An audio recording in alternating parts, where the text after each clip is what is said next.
Најавите на партискиот шеф дека ова му е последен мандат веднаш ги будат апетитите кај пониските ешалони, кои разбирливо лесно и бргу влегуваат и во другата улога, објавувајќи ги своите планови за потезите, кои доколку се прашуваат, би ги влечеле. Перформансите на актуелниот министер за правда се пониски од она што ние сме се обврзали да го направиме.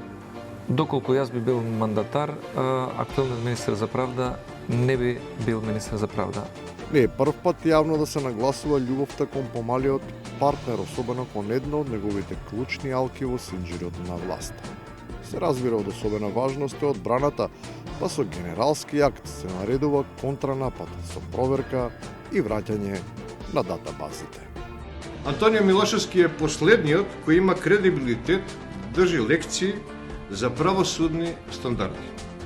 Да ја подсетиме македонската јавност само за случајот Моćник. Кој е првиот, а кој последниот со право да држи лекции е неважно, особено ако тие по извесен период бледнеат и се заборавени, бидејќи менувањето на политичкиот дрес сериозно влијае на меморијата. Кандидатурата за гостивар е од таков калибар. Јас сум вечерва дојден овде да побарам поддршка за гостивар предводен од Невзат Бејта.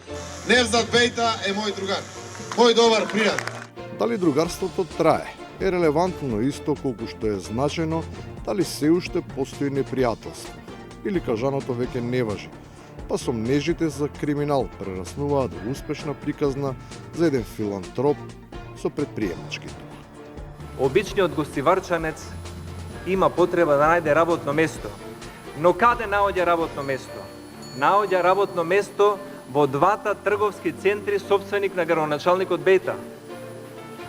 Значи во трговскиот центар Де Јуре и собственикот Бејта, собственик на трговскиот центар Елкос Груп.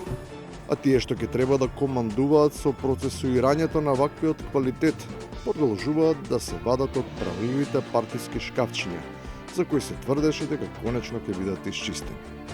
Наместо природно да се почека да бидат спроведени реформите, вештачки се ита кон освојување на бастионите, каков што е судскиот совет.